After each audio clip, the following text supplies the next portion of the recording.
Digital news K9 Bharat.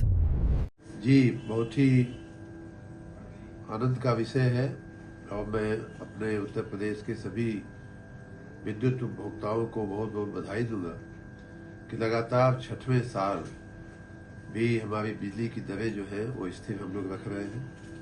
6 साल में दुनिया का कोई ऐसा सामान नहीं होगा, कोई ऐसी सेवा नहीं होगी जिसकी कीमत में वृद्धि न हुई हो, लेकिन हम लोगों ने लगातार 6वें साल बिजली की दरें यथावत रखी है। कोई वृद्धि नहीं, 1 रुपए की भी, 1 पैसे की भी वृद्धि हम लोग नहीं कर रहे हैं।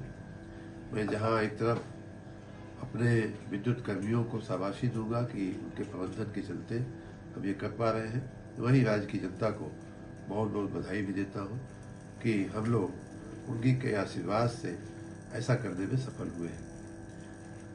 बिजली की जो दरें हैं वो यथावत हैं 6 साल से। इतना ही नहीं, हम देश के पहले राज्य ऐसे होंगे जिसमें 6 साल से कोई वृद्धि नहीं हुई। साथ ही शायद हम ऐसे भी राज्य हैं कि जहां जो घरेलू उपभोक्ता को बिजली की दर देनी पड़ती है वो देश में सबसे कम है।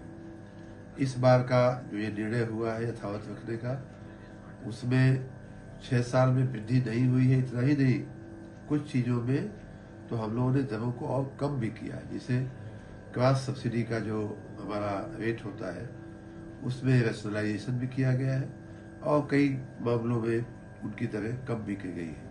उसी तरह से एक ग्रीन एनर्जी टैरिफ होता है, जो बड़ी कंपनियां, कमर्शियल वेंचर्स को अपनी प्रोडक्ट को विदेशों में बेचने के लिए ग्रीन एनर्जी के उपयोग का उनको एक कमिटमेंट होता है, सर्टिफिकेशन होता है। वो लेने के लिए उन्हें ग्रीन एनर्जी खरीदनी पड़ती है, कुछ कोटा होता है। वो ग्रीन एनर्जी लगभग 30-34 पैसे हम लोगों ने सस्ता किया है। इतना ही नहीं, अब हम लोगों ने ये भी अलाउ किया है कि लो वोल्टेज वाले जो कस्टमर हैं वो भी अगर ग्रीन एनर्जी से प्रभावित होकर के ग्रीन एनर्जी अगर उपयोग करना चाहते हैं तो उनके लिए भी हमने दरें निर्धारित कर दिया है।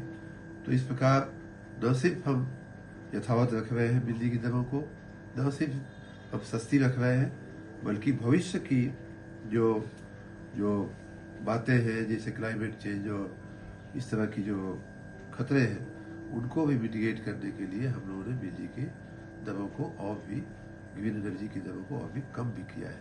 यथावत भी रखा ज़्यादातर और कुछ हद तक कम किया है।